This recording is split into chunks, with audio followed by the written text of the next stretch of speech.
দর্শক সবার প্রতি শুভকামনা জানিয়ে শুরু করছি এনটিভির নিমন্ত্রণে। আপনাদের সঙ্গে আছি আমি নুহাত সাওম। দর্শক এনটিভির নিমন্ত্রণে অনুষ্ঠানটি সপ্তাহের 6 দিন শনি থেকে বৃহস্পতি সকাল 9:30 এনটিভিতে দেখতে পাবেন। আমাদের আয়োজনে আজ থাকছে সংস্কৃতি, এনটিভি অনুষ্ঠান সূচি ও আলাপন। প্রথমেই সংস্কৃতি।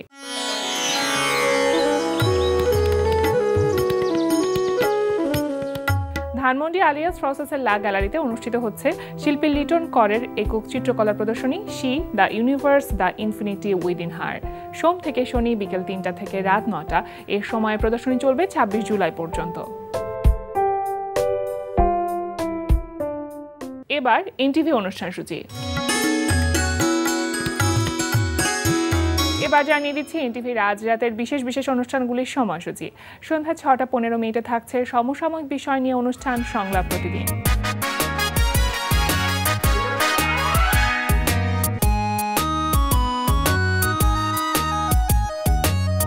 রাত 8:20 থাকছে গোলাম মুক্তাদিরের পরিচালনায় ধারাবাহিক নাটক কাজিনস। আজকের পুডিংটা খেয়ে আন্দু চোখ বন্ধ করে বলবে, খালা নাও তোমাকে একটা বেকারি খুলে দিচ্ছি।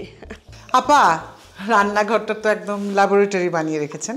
আরে বুবু যে, আরে দেখেন না, আন্দুর জন্য একটা পুডিং বানাচ্ছি। আন্দুর জন্য এটা ওটা রান্না করতে করতে না সারাদিন এত ব্যস্ত থাকি যে আপনি এসছেন, আপনার সাথে একটু গল্প টল্প করবো সেই সুযোগটাই হয় নাই। আর আন্দুটাও প্রতিদিন আমার কাছে যে কত আবদার করে, খালা এটা বানিয়ে খাও, ওটা বানিয়ে খাও। তাই নাকি? হ্যাঁ। রাত 9:30 থাকছে একক নাটক।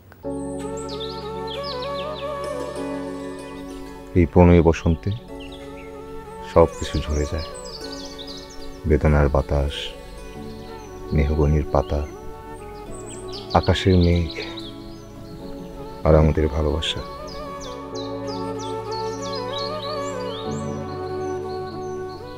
দেখছেন কি সুন্দর বসন্তের বাতাস। বসন্ত শেষের এই বাতাসটা আমার কেমন জানি মন খারাপ লাগে। রাত 11:30 সরাসরি সম্প্রচার হবে জাহাঙ্গীর চৌধুরীর প্রযোজনায় সঙ্গীতানুষ্ঠান এ লগন গান শোনাবার।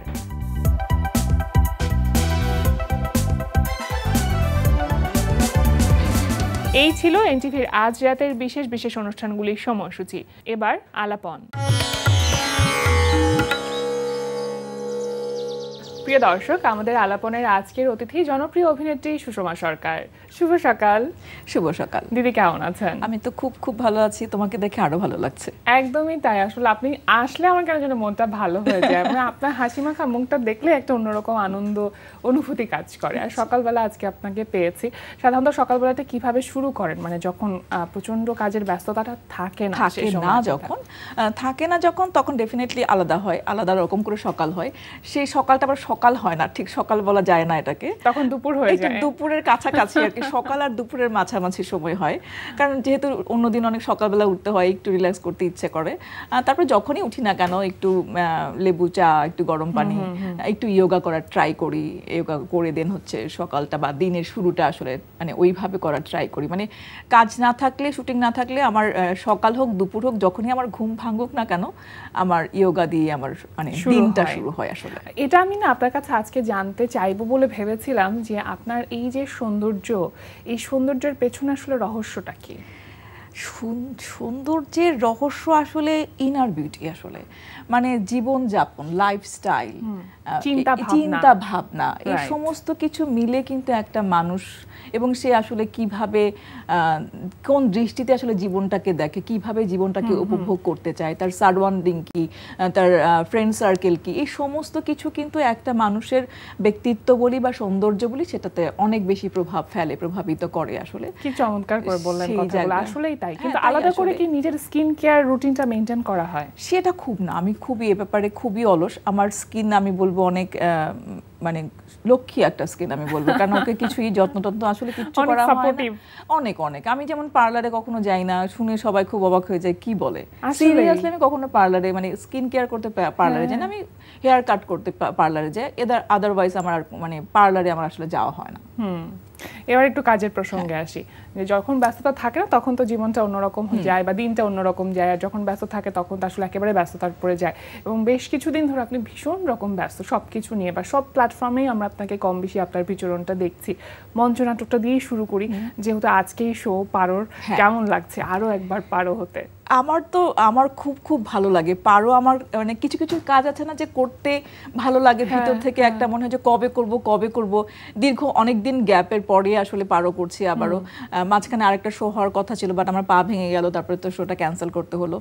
বাট পারো আমাকে সবসময় টানে, ভীষণ ভাবে টানে। এবং পারোর ডায়লগগুলো আমাকে, আমার মনে হয় যে এটা আমার ডায়লগ, বা যারা আমারই কথা, বা যারা দর্শক যারা দেখেছেন তারাও বলেছেন যে এটা তো আমারই কথা। কোনো না কোনো জায়গায় আসলে রিলেট করতে পারে পারো এবং পারোর যে অন্য ক্যারেক্টারগুলো আছে, অন্য ক্যারেক্টার, এবং একটা মেয়ের জীবন, এবং একলা মেয়ের একটা জীবন, একটা শহরে মধ্যবিত্ত ফ্যামিলির একটা মেয়ের একা বেড়ে ওঠা এবং একা জীবন যাপন করা, এইটা আসলে এই সময়ে এসেও আসলে অনেক স্ট্রাগল করতে হয় মেয়েদের। আসলে প্রাসঙ্গিক এখনকার সময়ের জন্য, খুব প্রাসঙ্গিক এখনকার সময়ের জন্য ডেফিনেটলি প্রাসঙ্গিক। কারণ এখন তো মেয়েরা অনেক বেশি স্বাধীন চেতা, এবং তারা জব করছে, তারা নিজেদের মতো করে লাইফস্টাইল এক ধরনের গোছানোর কিন্তু ব্যাপারটা মতন করে জীবনকে দেখতে পারছে।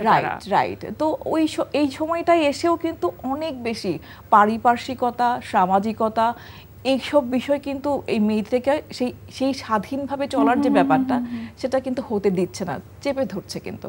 তো এইসবই কিন্তু অনেকভাবে এসেছে। এবং হ্যারাসমেন্টের ব্যাপারগুলো, যে ছোটবেলা থেকে একটা মেয়ে কত রকম স্ট্রাগলিং এর মধ্য দিয়ে আসলে বড় হয়, এই সমস্ত কিছুই কিন্তু এই পারোতে উঠে এসেছে।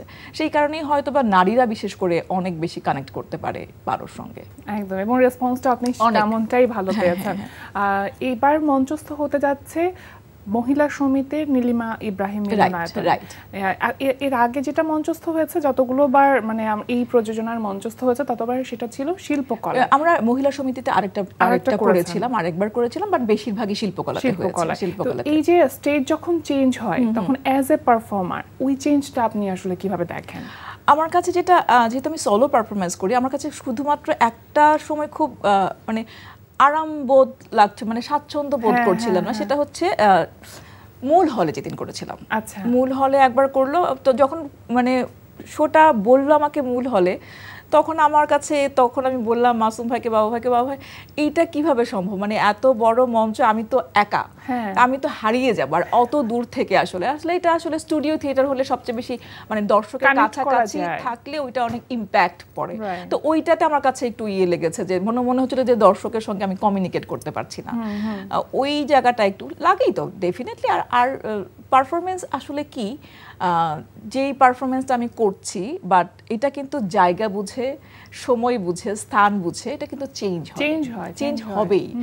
কোনো একটা শোতে দেখা গেল, যেমন গত শোতে একটা প্রপস মিস হয়েছে, বাট সেটা কিন্তু আমাকে কভার করতে হয়েছে। তো ওইভাবেই আসলে প্রত্যেকটা শো আলাদা করেই হয় আসলে। হ্যাঁ, এই যে প্রথমবার পারো হওয়া এবং আজকে আরো একবার পারো হতে চাইছেন, মানে টেলিভিশন নাটকগুলো বা যে ওটিটি যেভাবেই হোক না কেন, আমরা স্ক্রিনে যখন দেখি ব্যাপারটা থাকে যে আপনি একবার অভিনয় করে এসেছেন, আমরা আপনাকে বারবার একই রূপে দেখছি, কিন্তু মঞ্চে তো ব্যাপারটা এরকম না।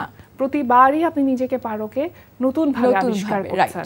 তো এখন পারোর চরিত্রটা আপনার কাছে কতটা পরিষ্কার, যেহেতু পারোতে 7টি চরিত্র আছে? হ্যাঁ, 7টি চরিত্র আছে।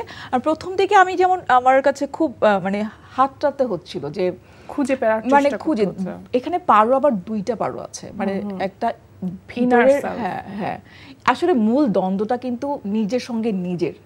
হ্যাঁ, মানুষের তো 2টা সত্তা থাকে, এই 2 সত্তার সঙ্গে আসলে যুদ্ধটা, আসলে এটাই কিন্তু আমার কাছে পারোর, অনেক কিছু আছে পারোতে, বাট আমার কাছে এইটাই মূল লাগে, যে মানুষের নিজের সাথে নিজের যে যুদ্ধটা, সেটাই অনেক বেশি ইম্পর্টেন্ট। এবং আমরা প্রতিনিয়ত কিন্তু এটা ট্রাই করতে থাকি নিজের সঙ্গে। কারণ দেখা যায় আমি একটা জিনিস করতে চাচ্ছি, যে আমি বুঝতে পারছি যে এটা ভালো না, বাট আমার করতে ইচ্ছে করছে, কিন্তু ভেতরের যে সে আমাকে কিন্তু বলছে না, করো না। কিন্তু আমার বাইরের আমি জানছি যে আমি এটা ভালো না, খারাপ, বাট আমার করতে ইচ্ছে করছে। এই যে টানাপূরণটা, এটা কিন্তু প্রত্যেকটা মানুষের মধ্যেই ঘটে। তো ওই সময়টা যেটা হয়েছে, আমার ওই ভেতরের পারোটাকে আমি খুঁজে পাচ্ছিলাম না।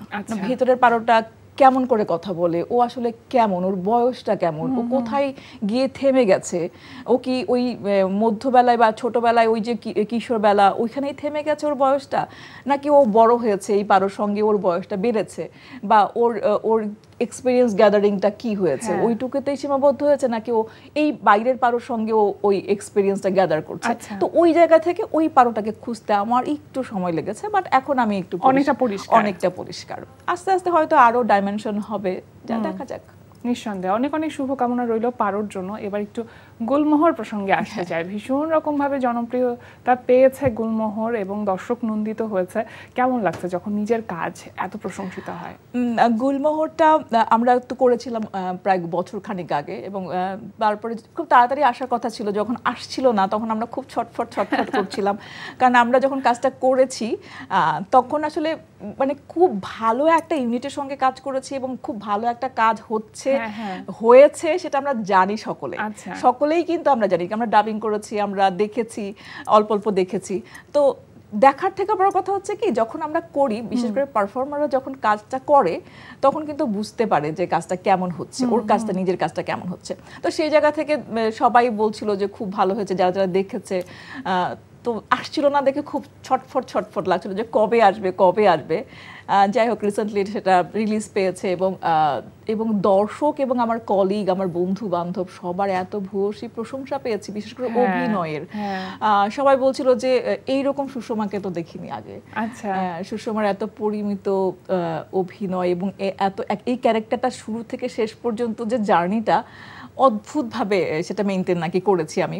এটার ক্রেডিট আমি অবশ্যই শাওকিকে দিতে চাই, কারণ আমরা তো আসলে মানে ডিরেক্টর আসলে অনেক বড় ফ্যাক্ট। কারণ হচ্ছে এই জন্যই দেখা যায় যে কোনো কাজ আমরা অনেক পচা করি, কোনো কাজ অনেক ভালো হয়ে যায়, ভালো গল্প হওয়ার পরেও ভালো নির্মাতা না হলে সেটা পরিপূর্ণভাবে প্রকাশিত হয় না। দেখা যায় যে ওই ক্যারেক্টারের কাছাকাছি হয়তো আমি পৌঁছতে পারছি না, নানা রকম জটিলতা তো থাকেই।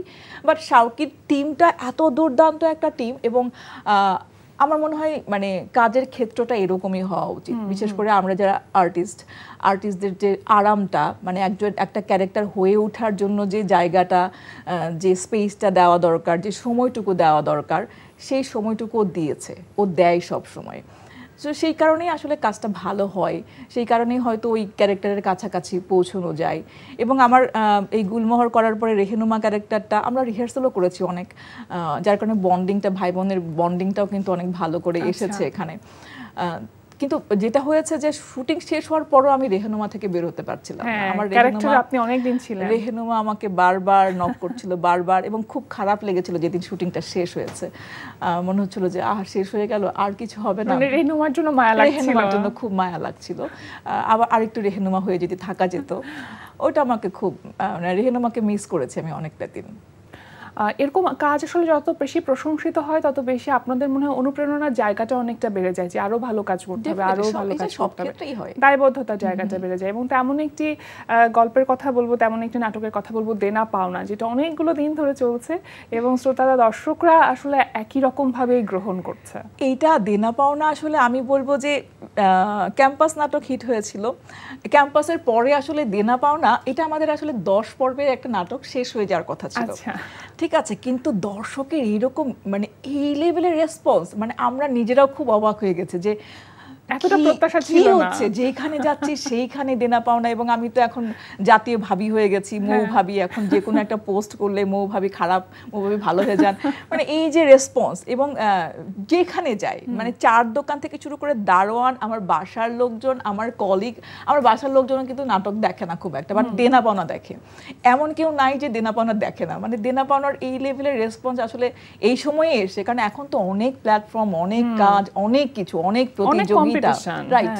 তো সেই জায়গা থেকে দেনা পাওনা যে এই লেভেলের রেসপন্স পেয়েছে, এটা আসলে খুব খুব ভালো লাগার জায়গা। এবং প্রত্যেক মাসে আমাদের শুটিং হয়, আমি খুব এনজয় করি। টিম বা একটা ইউনিটি হয়ে গেছে, একটা ইউনিটি হয়ে গেছে, এবং টিমটাও খুব দারুণ। মানে সেলিম ভাই আছে, অপুদি আছে, মিঠু আপা আছে, আমি আছি, তারপরে এজাজ ভাই আছেন, মানে সবাই, এলেন শুভ্র আছে, তারপরে সোহাগ ভাই আছে, মানে সবাই মিলে এত দুর্দান্ত একটা টিম, মানে খুব ভালো লাগে, ফ্যামিলির মতো হয়ে গেছে। এবং আমরা লিটারালি আমরা গল্প করতে করতে কাজটা, আমাদের যেহেতু স্ক্রিপ্ট নাই, আমাদের একটা লাইন আপ থাকে, আমরা ওখানে রিহার্সাল করি একটা করে, এবং সবার প্রত্যেকদিনই প্রত্যেকের শুটিং থাকে। এই যে একই সাথে এতগুলো চরিত্রের কাজ করা, মানে কোনো চরিত্র ইতিবাচক আবার কোনো চরিত্র নেতিবাচক, এই শিফটিংটা একটু কষ্ট হয় কিনা কখনো কখনো? ডেফিনেটলি আমাদের আসলে আমরা এই বিশেষ করে বাংলাদেশে আমরা যারা কাজ করি তারা অনেক অনেক মেধাবী আমি বলবো।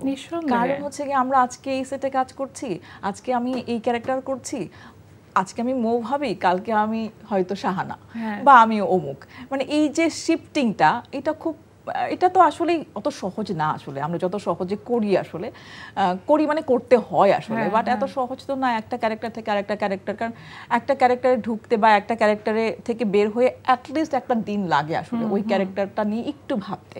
কিন্তু এখন সেটা হচ্ছে আমরা তো স্ক্রিপ্টই পাই না আসলে বেশিরভাগ ক্ষেত্রে, এবং মানে সেটে গিয়ে হয়তো স্ক্রিপ্ট পাচ্ছি, তো সেই জায়গা থেকে আসলে এর থেকে বেশি কিছু তার আশা করা যায় না। দেখা যায় যে আমি সুষমাই থেকে যাচ্ছি হয়তো বেশিরভাগ চরিত্রে, মানে এক্সপেরিমেন্ট করার সুযোগটা হয়তো হচ্ছে না, রেহেনামা হয়ে ওঠা বা পারো হয়ে ওঠা বা এই যে জার্নিটা, এটা তো আসলে এমনি হয় না, এটা তো আসলে দিতে হয়, টাইমটা তো দিতে হয়, অ্যাটলিস্ট ভাবনার জায়গাটা, শেয়ারিং এর জায়গাটা, ডিরেক্টরের সঙ্গে ডিরেক্টর কি চাচ্ছে, তো সেই জায়গাগুলো মিসিং হয় বলেই হয়তো বা বেশিরভাগ নাটকে আমি সুষমাই হয়তো থেকে যাই।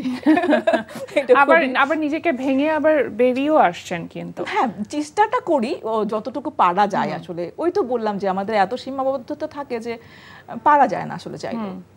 এশা মার্টার সম্পর্কে এবার একটু জানতে চাইবো, রেসপন্সটা কেমন? আপনি এতগুলো মানে যেগুলো কাজের কথা আমরা শুনলাম সেগুলোর প্রত্যেকটা রেসপন্সে কিন্তু প্রত্যাশার চাইতে মনে হয় বেশি ভালো পেয়েছে। হ্যাঁ এশা মার্টারের ব্যাপারটা তাই হয়েছে, এশা মার্টারের ক্ষেত্রেও তাই হয়েছে। আমরা এটাও বছরখানেক আগের করা, গত বছরই ঈদের রিলিজ পাওয়ার কথা ছিল, সেটা পাইনি, যাই হোক। বাট তারপরে যখন পেলো এবং আমরা সত্যিকার অর্থে আমরা আসলেই ভাবিনি এতটা রেসপন্স পাবো, এবং আমি নিজে দেখেও খুব মুগ্ধ হয়ে গেছে যে এত দুর্দান্ত করে কাজটা হয়েছে। কারণ আমরা যখন কাজ করি তখন তার বোঝা যায় না যে কি হচ্ছে বা আমার জায়গাটা কতটুকু আছে। আমি খুব ছোট একটা জায়গায় কাজ করেছি, ছোট, আমার ক্যারেক্টারটা খুব বড় ক্যারেক্টার না, বাট খুব ইম্প্যাক্ট ফেলেছে, এবং দর্শক আমাকে অনেক অনেক কি বলবো অনেক প্রশংসা করেছে, এবং ফেসবুকে লিখেছে, ফোন করে বলেছে যে এত মানে রিলেট করা যাচ্ছিল, মনে হচ্ছিল যে ওই বাড়িওয়ালার ওই ট্রিপিক্যাল ওই ওয়াইফটাই, মানে সুষমাকে খুঁজে পাওয়া যাচ্ছিল, সুষমা থেকে বাইরে এসে ওই মহিলাটাকেই দেখতে পাচ্ছিলাম। তো এইটাই তো আসলে একটা অভিনেত্রীর জন্য অনেক বড় পাওয়া, আমি মানে এটাই সার্থকতা। মানে কখনো মনে হয়নি যে আমি নিজেকে নায়িকা ক্যারেক্টারে দেখতে চাই? সেটা নায়িকা ঠিক না, মানে আমার কাছে মনে হচ্ছে যে প্রোটাগনিস্ট ক্যারেক্টার আসলে। নায়িকা ওই অর্থে আমি যেহেতু এই দোষটা আসলে আমার, এখন এই যে পথে আমি হেঁটেছি সেই পথে আমার গোলটা সেই পথেই আমার যাবে, তাই না? হ্যাঁ এগিয়েছে। তো এখন যদি আমি বলি যে আমার যদি ক্ষোভ হয়, আমার যদি দুঃখ হয়, যে আমি কেন, দোষারোপ করবার কিছু নেই, অন্যকে দোষারোপ করার কিছু, এটা তো দায়ভার আমার নিজের, কারণ আমি তো ওই পথে হাঁটিনি, আমি তো স্টার্টিংই করেছি ক্যারেক্টার আর্টিস্ট থেকে, ঠিক আছে? যার কারণে দেখা যায় যে নির্মাতারা বা প্রডিউসাররা ওইভাবে হয়তো আমাকে ভাববার সুযোগটাও হয়তো মনে হয় না যে আচ্ছা সুষমা, কারণ আমাদের দেশে তো আসলে যে যেভাবে কাজ করে, যে ক্যারেক্টার করে সেই ক্যারেক্টারই ওকে ডাকা হয় না। দেখা যায় আমি এখন ভাবি করছি, ভাবি তো আমি আগেও করেছি, এখন যেহেতু ডেনা পাওনা এত বেশি হিট হয়েছে, এখন আরো দেখা যায় এই সেম ক্যারেক্টারই আমাকে ডাকা হচ্ছে। তো এইটা আসলে একটা আর্টিস্টের জন্য, একটা অভিনেত্রীর জন্য ভীষণ বাইন্ডিং আমি বলবো আর কি। হ্যাঁ ডেফিনেটলি মাঝে মাঝে তো মনেই হয়, ক্ষোভ তো লাগেই, আমার থেকে কষ্ট লাগে, হ্যাঁ একটু আক্ষেপ তো থাকে। যে কেন থাকে? কারণ হচ্ছে বেশিরভাগ দেখা যায় যে খুব ছোট ছোট ক্যারেক্টার করা হয়, ওই ক্যারেক্টারের কোনো মানে কিছু নিজে শান্তি পাওয়া যায় না, মানে ওই ক্যারেক্টারের কিছু হলো না আর কি, মানে ডাইমেনশন আসলো না, জাস্ট একটুখানি হলো এইটুকুই শেষ। বাট শেষ থেকে মানে শুরু থেকে শেষ পর্যন্ত একটা জার্নি করার যে বিষয়টা, সেটা তো আসলে হয় না। তখন মনে হয় যে ওই স্টার্টিংটা যদি এইভাবে করতাম তাহলে হয়তো এখন আরো অনেক দারুণ দারুণ সব ক্যারেক্টার করতে পারতাম, সুযোগ ছিল। শুধু এটা আমার কলিগরাও ওই দিন বলে, ওই দিন মিঠাপাও বলছিল যে সুষমা, আমার তোমাকে দেখে খুব দুঃখ লাগে যে তুমি কেন তুমি মানে নায়িকা ক্যারেক্টার কেন করো নাই, মানে নায়িকা ওই অর্থে আর কি, যে প্রোটাগনিস্ট প্রোটাগনিস্ট ক্যারেক্টার নিয়েই তো, তোমাকে নিয়েই তো একটা গল্প হতে পারতো, তো সেইটা কেন করো নাই? আমার কাছে মনে হয় সেই আক্ষেপের জায়গাটা আপনার অনেকটাই পারও পূরণ করে দিয়েছে। হ্যাঁ, পারও পূরণ করেছে। তারপর আইসিইউ নামে আমি একটা শর্ট ফিল্ম করেছি যেটাতে আমি সলো পারফরমেন্স করেছি, ওটাও আমাকে অনেক বেশি মানে আমার শান্তির জায়গা লাগে যে আচ্ছা ঠিক আছে, আমার জীবনে তো অ্যাটলিস্ট একটা পারও আছে, একটা আইসিইউ আছে, যেটা আসলে অনেকের ক্ষেত্রে অনেকের অনেক অনেক বড় বড় আর্টিস্টদের ভাগ্যে হয়তো এটা হয় না যে একটা শর্ট ফিল্মে সলো পারফরমেন্স করা একদম পুরোটা সময় জুড়ে আমি আমি আমি এটাও একটা ভালো লাগা, এটাও একটা পাওয়া আসলে। কিন্তু এই যে আইসিইউ যেটা আসলে নির্মাতা হচ্ছে লিটন করে এবং আপনার সেটা বেটার হাফ আর কি, সেই জায়গাতে নির্মাতা না বেটার হাফ, মানে যখন উনি কাজ করেছেন আপনার সাথে তখন আসলে কোন ব্যাপারটা ছিল বেশি? ডেফিনেটলি নির্মাতা, ওখানে কোনো মানে কোনো ছাড়াছাড়ির কোনো প্রশ্নই নাই, পার্সোনাল কোনো ব্যাপারই নাই। আর ও অনেক অনেক পারফেকশনিস্ট এবং অনেক মানে রাগী আমি বলবো। আমার কাছে মনে আছে যে পায়ের একটা শট আছে যেটা আমি 40 বার টেক দিয়েছি, 40 বার, এবং একটা সময় মনে হচ্ছে আমি কি অভিনয় জানি না, আমি কি পারি না। তো আমাকে বলে যে শুধু মুখের অভিনয় করলেই তো হবে না, পায়েরও তো আলাদা অভিনয় লাগে। পায়ে তুমি ভয় পাচ্ছ, সেই এক্সপ্রেশনটা পায়ে কোথায় সেটা তো হচ্ছে না, আসতেছে না। আমি লিটারালি আমি 40-45 বার টেক দিয়েছি, সারা রাত ধরে আমি শুধু পায়ের শটই দিয়েছি। মানে এই লেভেলের ডেডিকেশন করা ডিরেক্টর সে। সামনে আর নতুন কি কাজ আসছে? সামনে কোচি খন্দকারের সঙ্গে একটা কাজ করেছি, এইবার প্রথম কাজ ওনার সঙ্গে, ওনার ডিরেকশনে। নাম হচ্ছে তেল ছাড়া পরোটা। আচ্ছা, খুব ইন্টারেস্টিং, শুনেই খেতে ইচ্ছে করছে। হ্যাঁ, শুনেই খেতে ইচ্ছে করছে, খুব ইন্টারেস্টিং নামটা। এবং এখানেও আমার ক্যারেক্টারটা একটু অন্যরকম, মানে এতদিন যাবত যেই সুষমাকে দেখেছে লোকজন, সেই সুষমা থেকে এই ক্যারেক্টারটা একদম আলাদা। আশা করি আরেকটা অন্য একটা ক্যারেক্টারের সুষমাকে দেখা যাবে, যেটা একটু অন্যরকম, এবং দেখা যাবার পর আমরা তখন সেটা নিয়ে আরো অবশ্যই কথা বলবো, আরো একবার জম্পেশ একটা আড্ডা হবে। কিন্তু আজকে আড্ডার সময় সীমা একেবারে গেছে। ভীষণ ভালো লাগলো, সবসময় ভালো থাকুন, শুভকামনা সকল কাজের জন্য। আজকে আমাদের আয়োজনে আসবার জন্য অসংখ্য ধন্যবাদ। তোমাকে অসংখ্য ধন্যবাদ এনটিভিকে। আর আজকে সন্ধ্যা 7টায় মহিলা সমিতিতে থাকছে পারো, যারা দেখতে চান প্লিজ সময় করে চলে আসবেন। প্রিয় দর্শক, আমরা চলে এসেছি অনুষ্ঠানের শেষ প্রান্তে। অনুষ্ঠান সম্পর্কে আপনার মতামত জানাতে মেইল করুন এনটিভি নিমন্ত্রণে @ntvbd.com। বিশ্বের যে কোনো প্রান্ত থেকে যে কোনো সময় এনটিভি নিমন্ত্রণে দেখতে ভিজিট করুন আমাদের পূর্ণাঙ্গ ওয়েব পোর্টাল www.ntvbd.com। এছাড়া এনটিভি সব জনপ্রিয় অনুষ্ঠান ও খবরের আপডেট পেতে ভিজিট করুন আমাদের ইউটিউব চ্যানেল ও ভেরিফাইড ফেসবুক পেজে। সবার মঙ্গল কামনায় আজকের মতো এখানেই শেষ করছি। সবাই ভালো থাকুন, সুস্থ থাকুন, সুন্দর হোক আপনার প্রতিটি মুহূর্ত।